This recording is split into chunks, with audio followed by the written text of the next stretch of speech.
Hello and welcome everyone to Insights. I'm Nnamdi Odipo. And I'm Elizabeth Omori. Thank you for joining us on Insight this week. May 1, 2025 was commemorative of this year's Labour Day, with workers all over the world, taking out time to reflect on the struggle and journey of the working man. Of course, the day also provides an opportunity to re-energize for the struggle ahead. As we say, a luta continua, Victoria Asata. And so this week, my guest and I will be reflecting on some of the issues impacting the Nigerian worker, organized labor, as well as the claim of a repressed civil space in Nigeria. Elizabeth would be next, with an equally engaging conversation on an equally profound subject matter. Elizabeth? Of course, we'll also be looking at Africa's rich heritage as a treasure trove for history, traditions, and values. Now, basically, preservation of tangible and intangible assets for economic development of the African continent. Very well then, let's kickstart the program. Whatever the issues are, the National Assembly is constitutionally empowered to scrutinize, however complex or intricate. We have involved all the academia, the members of the academia. We have involved the academies. Be it government policies or in fact any issue of public concern. Our job is to help you gain clarity and make sense of it all. This is not really healthy for our democracy. There's a lot of agreements in terms of who has been in power longest and who becomes the governor of the state. It's also in the quality of food being consumed. After all, perception is insight. And gaining understanding is also getting insight.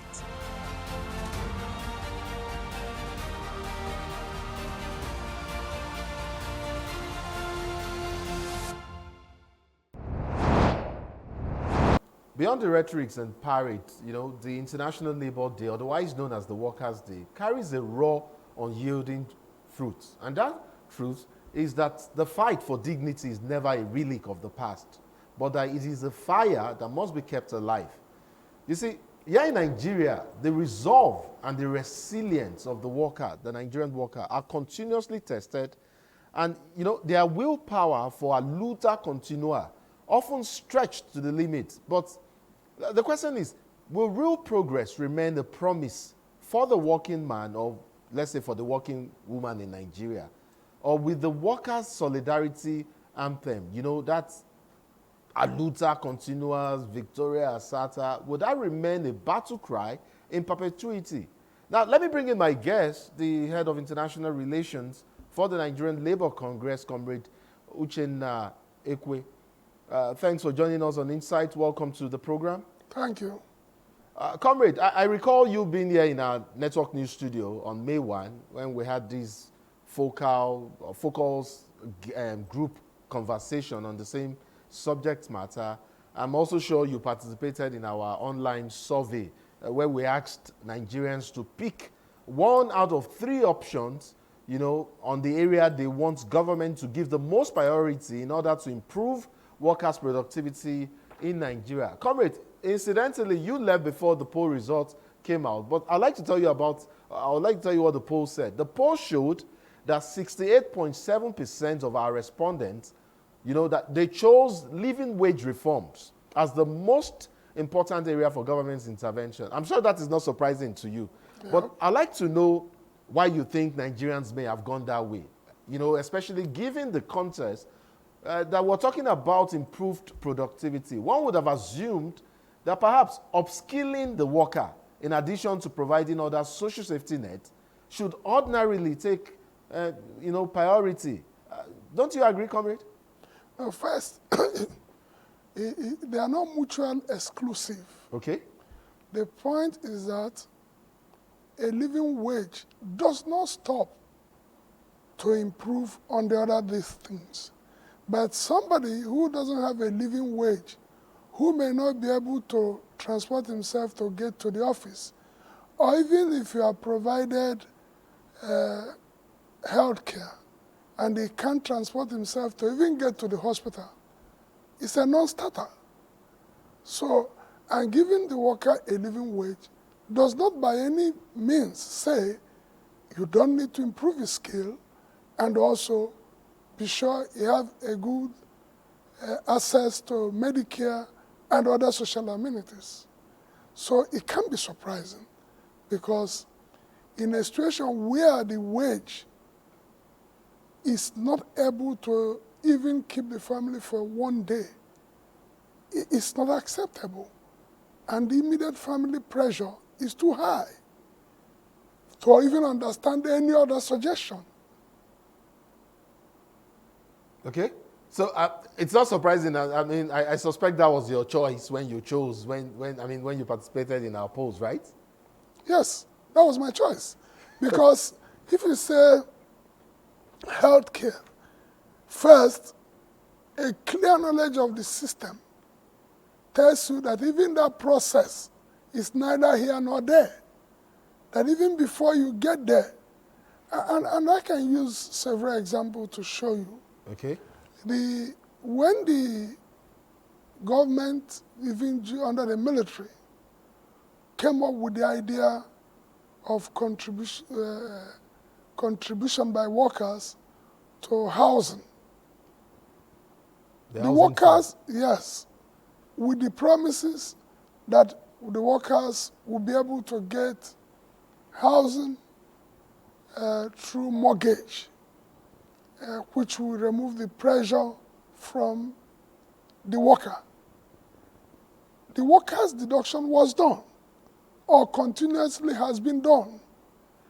But we had a situation where the other contributors, starting from government to insurance and social responsibility contribution that should come from companies, never came.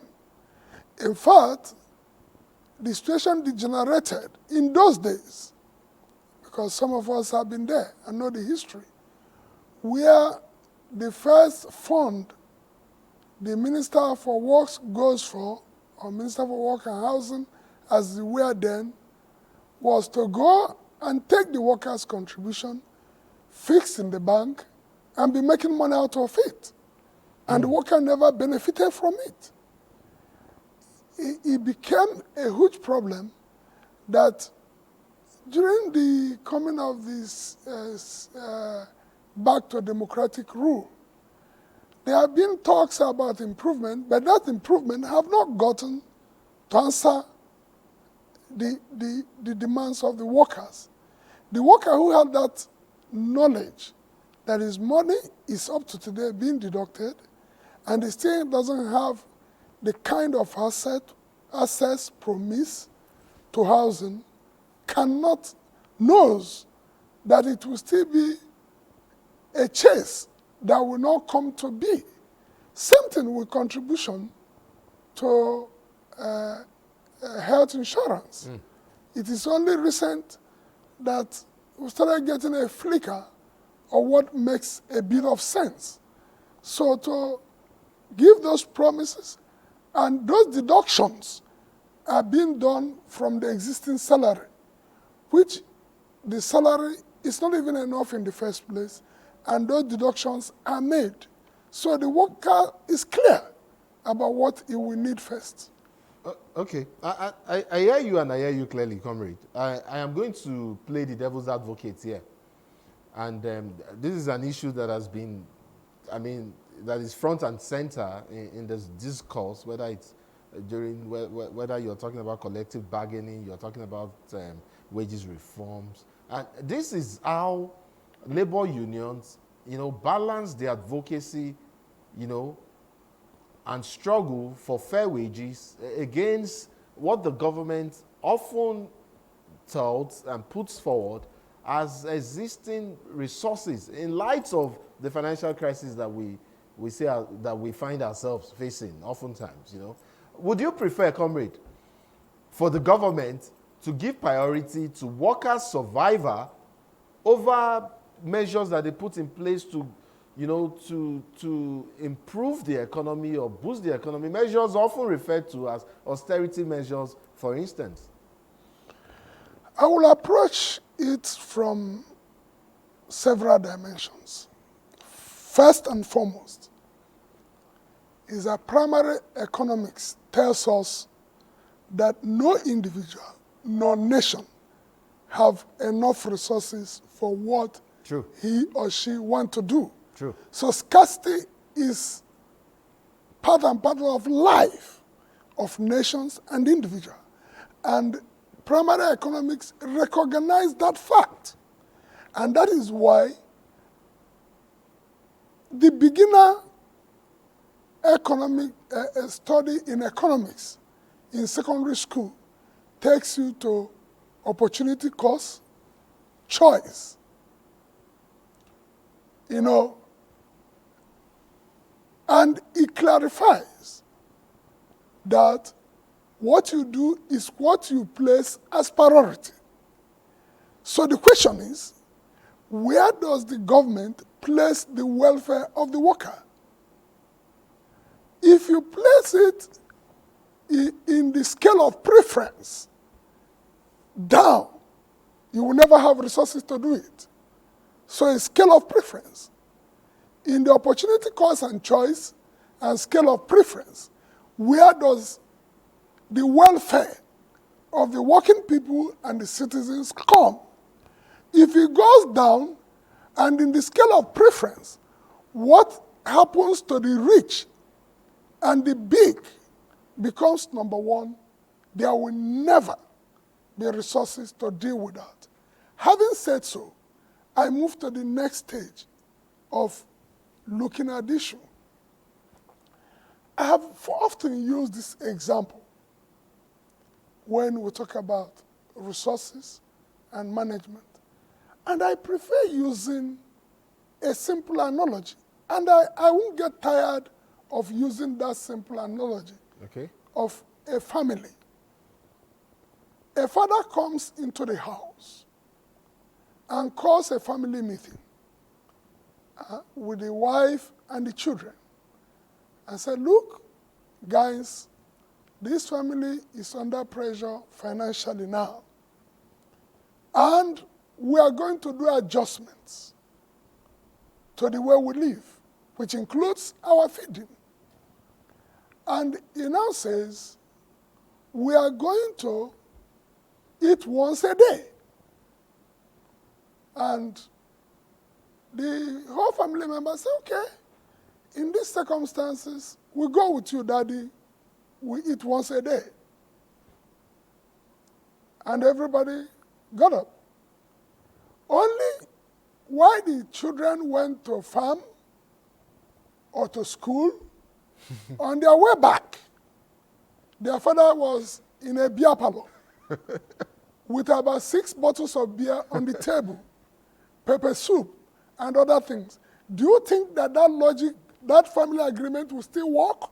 I doubt that very much. And I don't know why I suspected that was where the story was heading to. Yes. You know, my grandma usually says that if you want to talk to a child, you open your mouth and you talk to the child.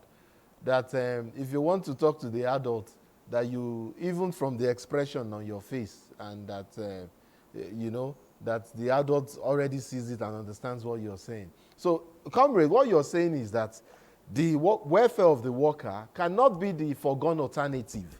Yes. You know, so do you then think and now we are made to believe there are scarce resources. And the way and manner, the opulence upon which the leaders and political leaders are living in this scarce situation cannot be defended. Do you then think that given the scenario you've painted, that maybe there might just be a somewhat of, you know, a suppression, that maybe deliberate suppression of workers' wages in Nigeria, perhaps to destabilize union solidarity and fragment, you know, workers' resistance? I guess my question is, what exactly is your thought on how low wages in Nigeria might intentionally weaken collective bargaining by keeping workers desperate and compliant?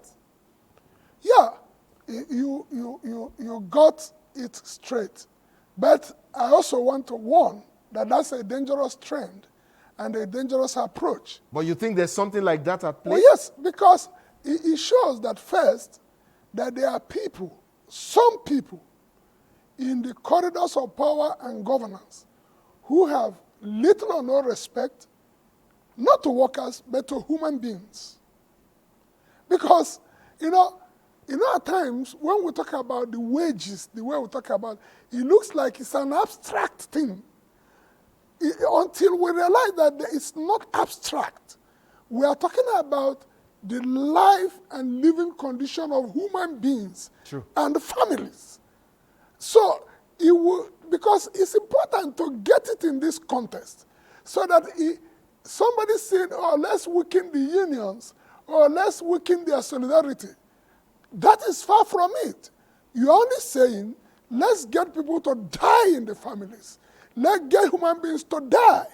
Because if in a family, the man is so handicapped to give the children food, and is so handicapped that the child is sick, and they can't get the minimum medical attention, and that child dies, let it be known that those in authority that have kept the people in that abject poverty killed those individuals.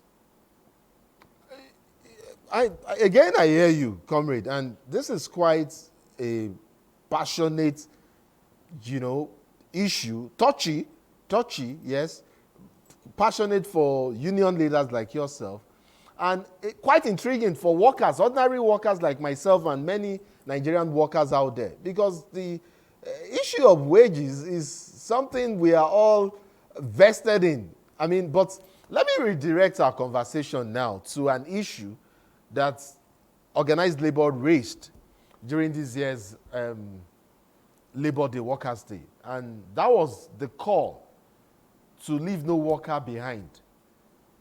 This raises concerns about Nigeria's vast informal sector, where millions lack protection. I remember Comrade Ajero on TV on May Day saying some of how this plays out in some of the private sector and some of the scenarios playing out and what Labour has seen. But my question to you is, are there perhaps specific policies that the NLC is championing to extend labor rights, extend social security, give dignity to some of these marginalized workers? And what are some of these targets? And perhaps, is there like a timeline? Because time and again, before Ajero's time, NLC said the same thing. Before the last, is there perhaps a new timeline for this inclusivity drive? Yeah, let's x-ray the true situation. During the last minimum wage negotiation, at a point we paid more attention to the coverage. Easily, people are carried away by saying, oh, what the labor is demanding is unrealistic, without paying attention to the consequences and the details of it. Before, the coverage for minimum wage was for those who employ up to 50 people. We've conversed that it should be from one person, especially with high-tech industries coming. If you don't protect the wage worker, and it will shock you, part of the examples I'll give you, a lawyer, a graduate lawyer, working in a chambers, and a good number of the chambers might have just 5 lawyers. It's not protected by the minimum wage law. So that lawyer might earn far less than 70,000. Is that the true situation? That's the true situation. You can ask your lawyer friends. But the argument can go, oh, they are not up to 50. Then you take somebody working in a high-tech industry where 3 persons can produce trillions of naira. And it's not protected. So if there is no magnanimity from the owner of the industry, that person can be paid peanut. And in the face of high-level unemployment, can easily be blackmailed, that if you don't work, you go employ new people. So now, the government itself have not taken the holistic view of the danger of that. Elsewhere in Europe and other parts of the world, people are not insisting on working for government because the minimum wage protects them even as a barber in a shop. Also, he is entitled to pensions and gratuity in retirement. Those are the protection the worker, whether it's informal or private or government, needs. If that happens, people will not want to die looking for a government job because the job they do, cleaning in a house or doing a mechanic, guarantees him some security of a guaranteed level of wage, including pensions. So, comrade, you think the issue is not just having this minimum wage in place, but also enforcing it and ensuring compliance across all levels? Yeah, that's why I say that this goes back to where we started, scale of preference. Again. What is the respect of those in authority? What is their care about the citizens? What do they make of the citizens? Do they believe that these citizens are entitled to live and live properly? Why do I say so? If the authority in this country, from the federal authority to the judicial headship, have respect for this, a governor who has sworn an oath to uphold the constitution and the laws of the land is in disobedience to a minimum wage law, the law and the court would have held him or her as the governor responsible. And the worker knowing that if you go to court, because the law is explicit, that at the expiring of the month and the governor does not pay, you shouldn't spend 10 years for litigation for such a simple, straightforward pronouncement to take place and enforced.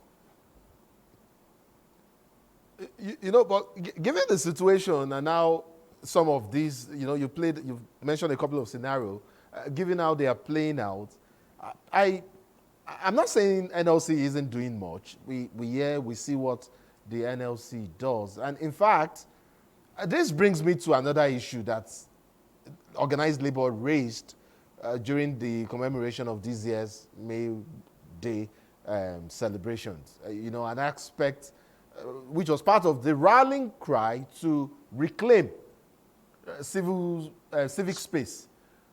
That implies, or otherwise implies, that there's a shrinking environment, whether it's for advocacy or whether it's for strike now or protest. I'll say advocacy. But let's look at the flip side and talk about how labor plans to redress some of these issues that, you know, it calls or identifies as repressive.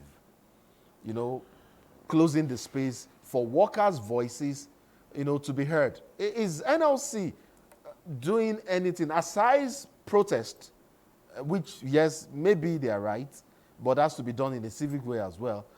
Is NLC engaging to ensure that workers' voices remain central in national dialogue? Well, you've even answered the question. What else can NLC do? First is to keep educating its members. Okay. Putting it in the front burner like we did in the May Day, that in the only way to go is that we cannot abandon the civic space. That no matter how repressive the system is appearing, that so giving you up... do not think it's a function of leadership, that maybe NLC is not leading enough? Well, I will... Or leading rightly? No, if I start answering that, I don't want to answer it in a way being from the NLC that I am being self-defensive. But let me put it this way. The NLC have not come short of putting out what the challenge is. Bear in mind, the NLC cannot be leading and following. It's not possible. So we will lead by saying, this is the way to go. The Nigerian people will follow by saying, we agree. Because they agree. Because these challenges, like you said when you are talking, affects the Nigerian people. So if the NLC now articulates this, which should be its role, to articulate, because I don't think anybody have accused NLC of not articulating these challenges. Now, if they articulate these challenges, do you now make an Ijero to now be on the street and be the same workers that they have not been paid, who may choose to be in their house when it's on the street? So it's the How case, does NLC do so, that? Comrade, is it the case of taking the horse to the stream, but not forcing the horse to drink from the stream? We also understand why the people might not come. We are not blaming them. Because the target is to repress the people in such a way that their voice of crying out will even be silenced. And that's why that topic came. Don't get fed up. Don't get repressed. The only way you can get back is to say, this is not acceptable. Historically, we are not doing anything new. True. It can be, if you don't get the picture, and if you don't know that I actually do get the picture, you know, and I do understand your point of view and where you're coming from. But yet again, comrades, yet again, there are reports, you know, maybe allegedly or alleging backdoor deals, patronage networks, and even quid pro quo, you know, betrayals of labor mandates, often perpetuated by insiders themselves, unionists, union labor leaders. But let me land, comrade. I'm not accusing anyone. I'm just saying. You can go ahead. No, I'm just saying that it's always been there. After all, comrade, there can be no smoke without fire. You know, but what mechanisms allow the NLC to maintain its autonomy and not allow corporations or maybe even politicians to co-opt union leaders? All right. First, this has been a recurring question. And I'll go brutally from the first one. And I take it from the present government. If this government have compromised the leadership of NLC and have the evidence, we will be in jail by now. Because they are that ruthless. We'll be in jail. Because I'm sure they will throw out the document for everybody to see how they bribed us. They have not hidden their anger against us. They will bring out the document that show they bribed us. That's one part. Okay. The other part, the labor movement, as big as it is, it will be foolhardy on my part not to know that it could be possible that some segment may have been compromised. So It will be foolhardy. But let me also take it back to the people. Okay. For Christians, Jesus Christ have just 12 disciples. And one betrayed. How does Nigerians expect that the labor movement, that there won't be traitors and betrayers within the system? Let's leave it. Let's leave it there. Allow me because we're out of time. This has been a recurring question. Okay. So I take it back to the people, and I'll give an example. I started working in the unions as a very young boy. Okay. During the IBB regime, he increased the price of petroleum product. The Nigerian Labour Congress called a NEC meeting of the then 41 affiliate unions. Only 8 of the affiliate union, only 8, agreed to go on strike. The other number said they will not. The 8 leaders called a national strike. As a young unionist, we agreed that those leaders should go underground. Because even now, people will be asking, where is Ajero? We agreed that the leaders should go into hiding. We, the younger people, went out after they made the pronouncement. Nigerian people followed the 8 unions. So Nigerians will know who to follow. And abandoned the 31, including the members of the union of those who decided there will be no strike. And I'm sure that was a turning point for and the government was forced to plead with those 8 leaders for a meeting, because the people will not also go back from the strike if those who say they are not going on strike go to TV and say there is no strike and call them to go back. So the Nigerian people will also be ready to go with those who are ready to fight. And we're ready to do that. Comrade, we've just about used up our entire time. But very quickly, before you go, and we're going to end on this issue, I'm sure that you know that the government often critiques unions for underusing negotiation.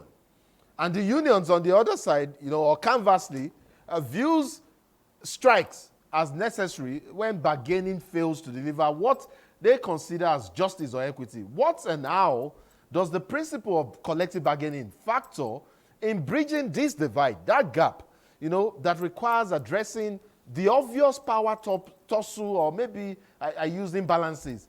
And how do we foster a culture of mutual accountability?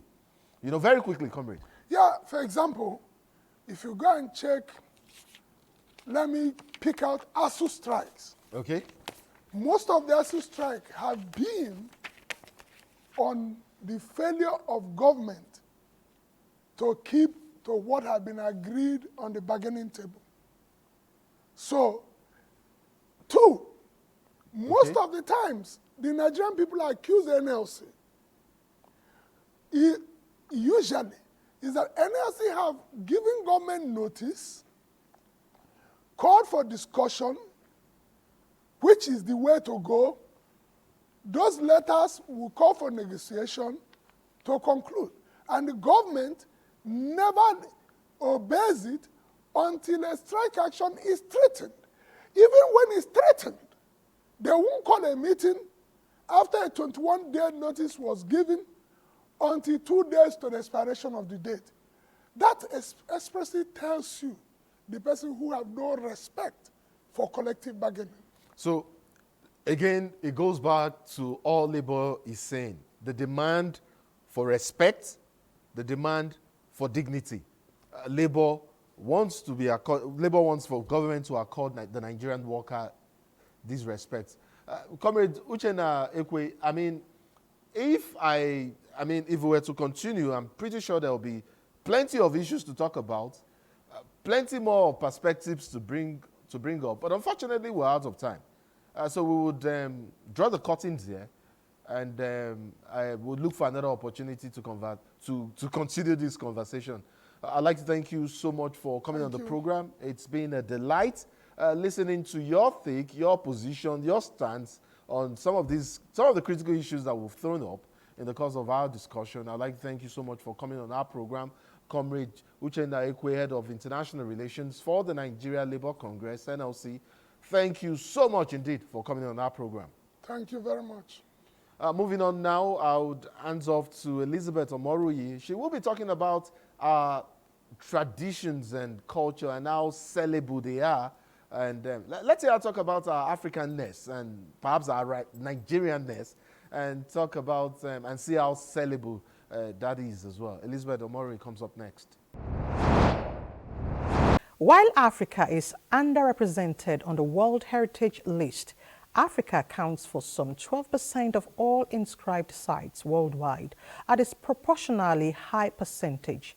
39% of these assets are on the World Heritage List in danger, faced with various contemporary threats such as climate change, uncontrolled development, poaching, civil unrest, and instability. Many of Africa's wonders risk losing their outstanding universal values. UNESCO is committed to spearheading international efforts to draw on the vast potential of Africa's cultural and natural heritage as a force for poverty reduction and social cohesion, as well as a driver of sustainable development and innovation. How do we protect and preserve our heritage? A focus on this segment, and Director General, Ekiti State Bureau of Tourism Development, Wale Ojo Lanri, will speak to us. DG, thank you so much for joining us on Insights. Good day, my dearest sister. God bless NTA. Thank you so much. Now let's begin. Why is Africa underrepresented on the World Heritage List? Let's hear from you. Thank you for this brilliant question and inquisition.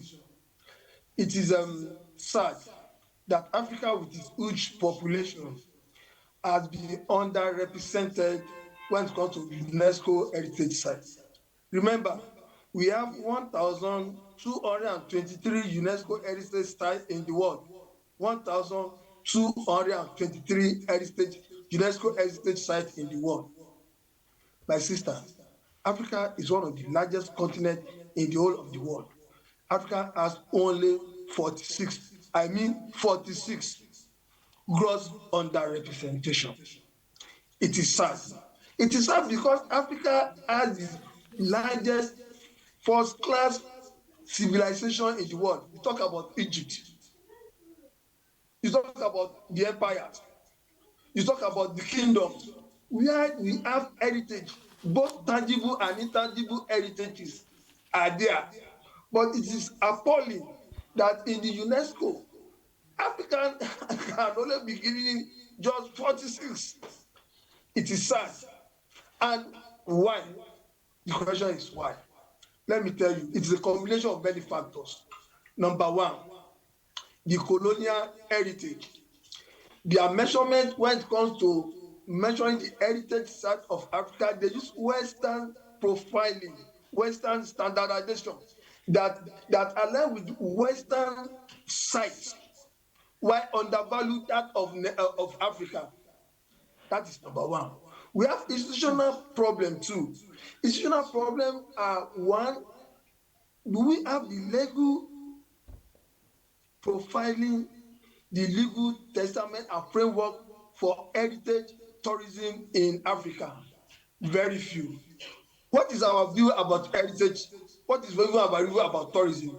Most of these African states do not see tourism as an essential revenue generation, a potent energy for revenue. Expertise. Do we have enough expertise that can even give us the correct profiling, documentation, and dossier documentation of this heritage? These are the problems we are battling with. The discordant notes when it comes to heritage siting, heritage profiling, heritage documentation. You mentioned we not regarding what we have. Could you explain further? As the potent revenue generation, development, and employment generation for this country, we don't have the legal framework for it. The different heritage sites we have, the monument of Oyo, the monument, the heritage of Benin Empire, the southern, the Islamic heritage in the north, and the cultural heritage in the east. We are having only 2 UNESCO heritage sites in Nigeria, the one in Osun-Osogbo and the one in Suko. There's no community engagement. There's no PP because that will be private public partnership on this heritage site. But by and large, there are some individuals who are practicing and even protecting this heritage, both tangible and intangible heritage. There are many in Nigeria. This is the problem, my sister. Okay, now, aside a workable or effective legal framework, what is Nigeria not doing that other nations are doing, and they're actually seeing the benefits of these Yeah, sites? yeah. There are many things like the political will, there will be more funding, there will be focus, and there will be tourism development master plan.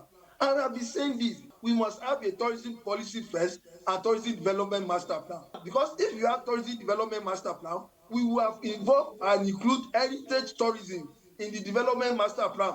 We will have include and involve the policy that we get the heritage tourism development in it. Let us have this document, tourism policy, tourism master plan. Let me tell you, there's a state in Nigeria that all of us know about tourism. There was a governor who came there and developed the tourism the sector, but there was no policy, no tourism development master plan. As he left, the successor crumbled, whatever he achieved crumbled, because there are no fundamental planning, there was no legal structure for this.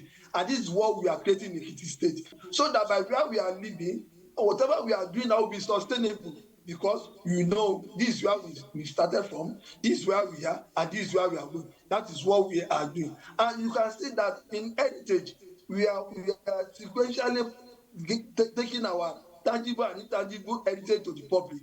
Now, last 2 weeks, we were on Efon Ridge, where we dine and wine and dance in the cloud.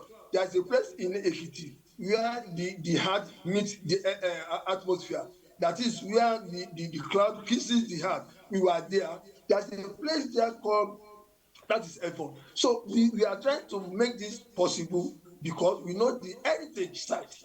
We have a lot of heritage site and we are developing them in special order with the policy backing of the development master plan. So all states in Nigeria, they should not just wake up in one day and start there are many states now, they will wake up in one day and they go with one festival. This festival, that festival, not this festival, November festival. But at the end, when they leave, the governor leaves, this festival goes down. Nobody will hear about the festival again. It won't be sustainable because they were not planned on a policy. There's no policy to back it. There's no legal framework. So for Nigeria, any state in Nigeria that wants to make tourism a revenue generator, employment creation, and empowerment and development also must plan it, have a policy, tourism development master plan.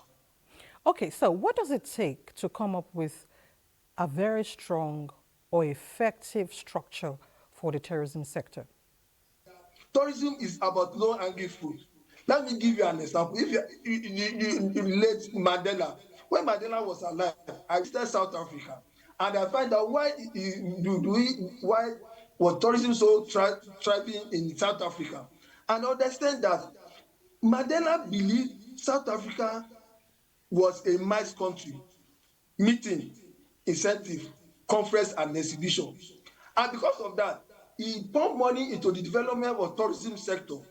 He created a lot of agencies, and he created a particular agency that used conference organizers to South Africa. And that was why when Mandela was the president, most of all these international conferences, exhibitions, events were held in South Africa, because the more it's very cheap. The more people come to a country, the more the revenue they have. Let's give an example. If we want to hold the Association of World Gynecologists in Nigeria, about 500,000 members. If 500,000 members or 250,000 members of this association converge on Nigeria for 3-day conference, can you imagine the amount of money, the amount of funds that will be pumped into the economy? Let me give you an example. Some few weeks ago, golfers, about 280 golfers converge on Ado-Ekiti from different parts of the world, 280. And we put on a research. Each of the golfers spent nothing less than 130, conservatively, 130,000 naira per day for 3 days. At the end of the day, 100 million 250,000 was injected into the economy. Imagine, just 250. That is it. We have 45 waterfalls in Nigeria, 45 waterfalls in Nigeria. None has been developed to international standard. Zimbabwe has only one waterfall. You understand? $1.5 billion was raking last year. The Niagara Falls between Canada and the Niagara Falls brought a lot of revenue generation. Let 3 billion naira alone, 3 billion naira. Let the federal government give each state 3 billion naira that has waterfall, 3 billion naira only. Develop the waterfall. It will give us 100,000 jobs and revenue will be coming in. This is simple. So we need to begin to tilt our attention to the non-oil sector.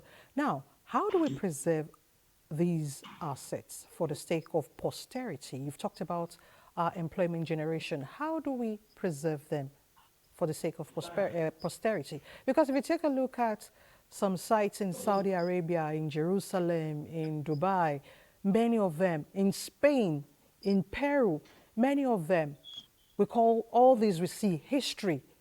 The preservation of this heritage site is multidimensional, multidisciplinary. The community who owns where these assets are planted, are found, must be taken in. They must know that it is not just for ritual purposes. It is not just for cultural purposes, but it's for economic and intergenerational purposes.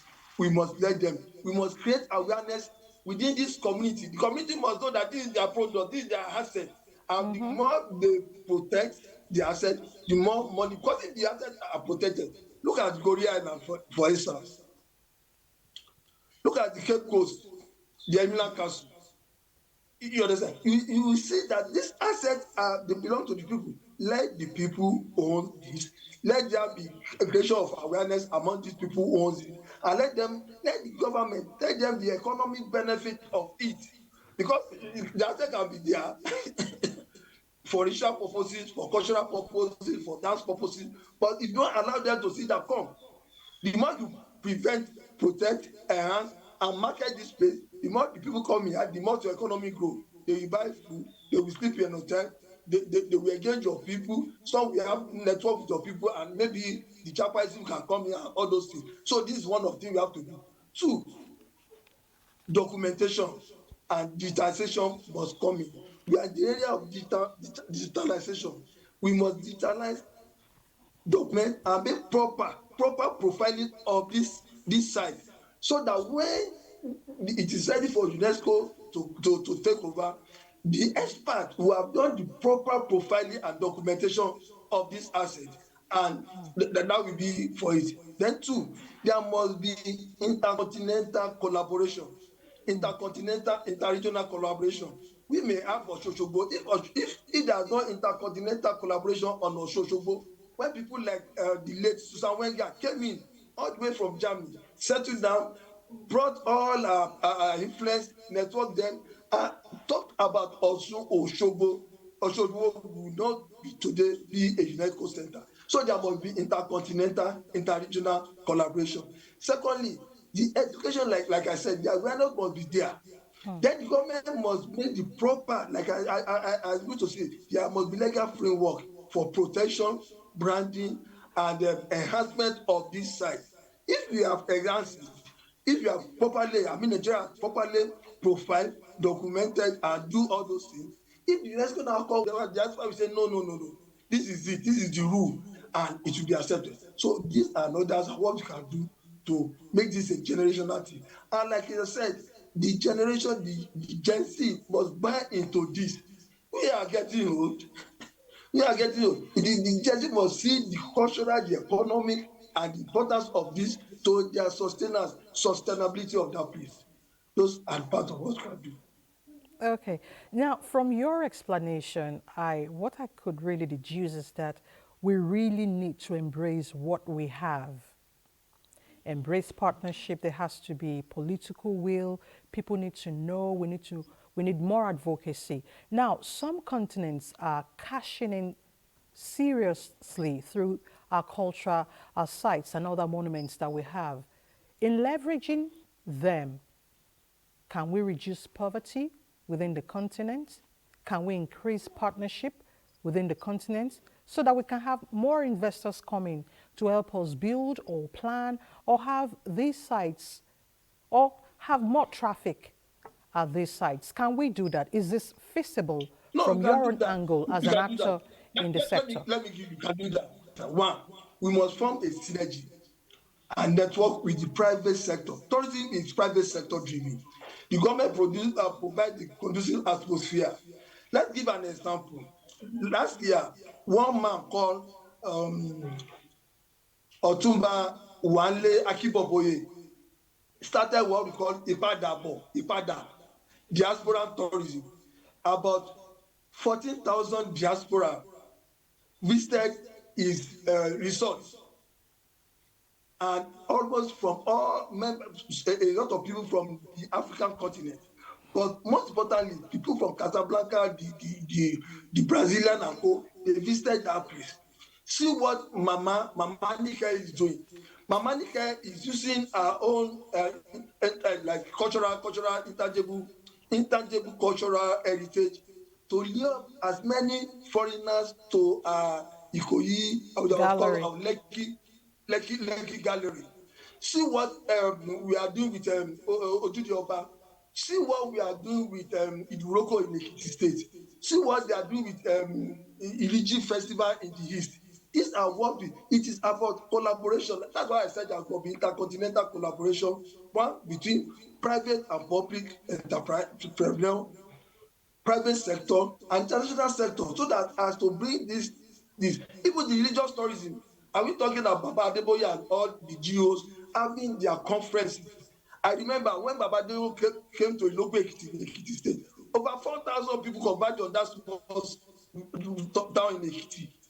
And all the tourism, all the that is religious tourism, and all the hotels in Ekiti were taken over, full occupancy. This is how we can do it.